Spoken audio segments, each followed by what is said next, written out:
So I was chatting to a local here in Bali, and I asked about the influence, how the country has changed since taking all of these digital nomads and all of these wealthy foreigners.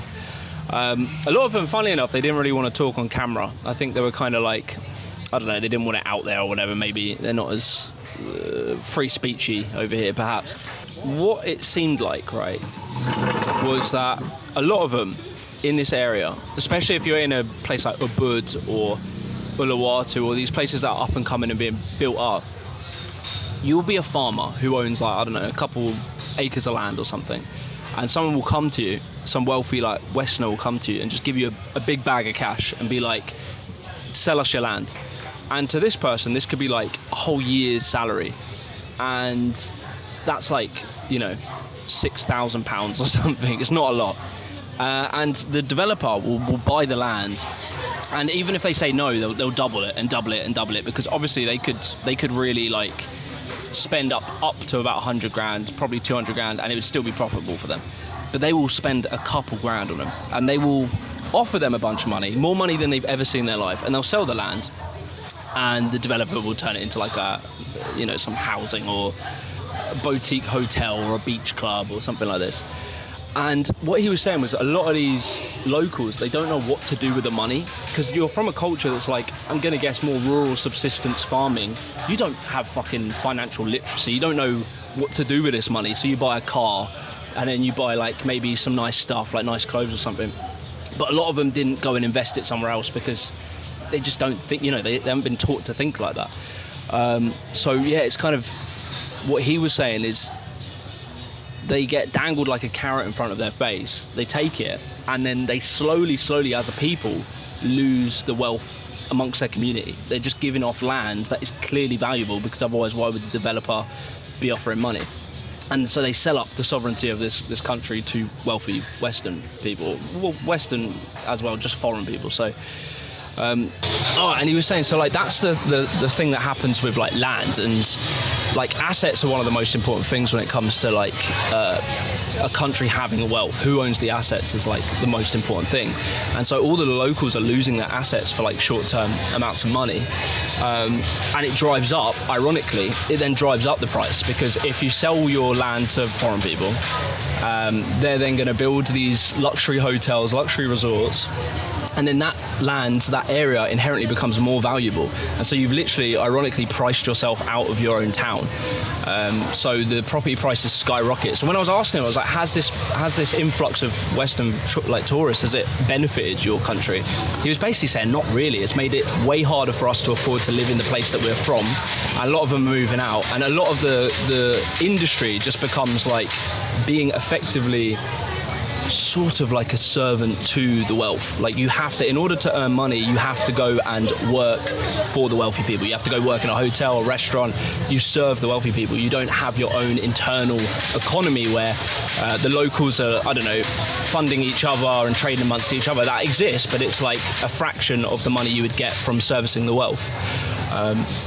And then the last thing he was saying, so he was a farmer, and one of the things he was saying is their organic, like local, classical traditional way of farming the land, which is very sustainable and very like organic, makes really good fruit, food, etc.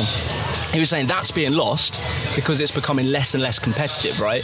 So whereas they might grow some really nice tomatoes or something and they want to sell it, they're getting priced out by farmers who are willing to not do the organic way of growing. So if you're willing to buy pesticides and like monoculture a plot of land, you're going to get priced out if you want to go down the organic route, because that guy has a competitive advantage on you.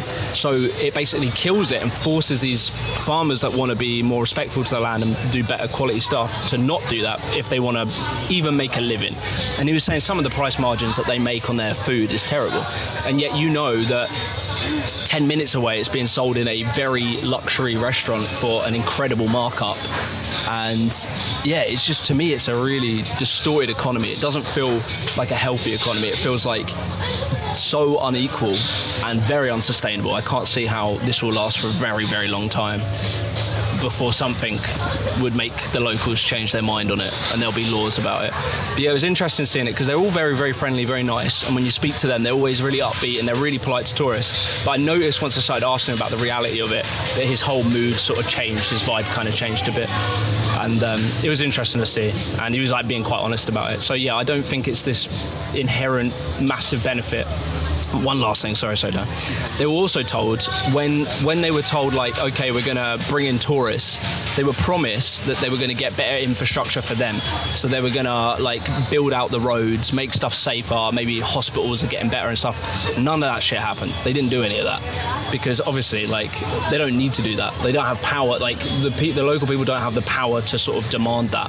So why would you do it? Like, you know, they have some laws that protect locals in terms of employment, but it's not a lot. So yeah, if I was to give like a prediction of Bali, and I'm just looking around and seeing how I could see it play out, right? I can imagine this model will have problems in Bali in probably like 2 generations time, maybe the next generation, because in England, like one of the popular narratives that like very far right people use is they say stuff like, we are becoming a minority in our own nation, and they specifically will say stuff like, foreigners get treated like kings while our people are on the streets. It's insane, because obviously that isn't happening, but it's a very powerful narrative, the idea that someone from a different country is coming to your country and being treated better than you. That's why these far right people use it, because it works. In Bali, it's actually true, like in the sense that you were born and bred in Bali, and you grew up here your whole life, and all of a sudden loads of very wealthy Western people, foreign people, it's not even just Westerners, very wealthy people come here and they're being treated better than you. Now, why I think that won't be the first generation is because the first generation, they will see their lives improve somewhat from their parents. Like, their parents would have lived in small farm huts on rice fields and wouldn't have had electricity, wouldn't have had running water. They're going to see their lives improve a little bit. So they probably won't be susceptible to being sort of radicalized or something.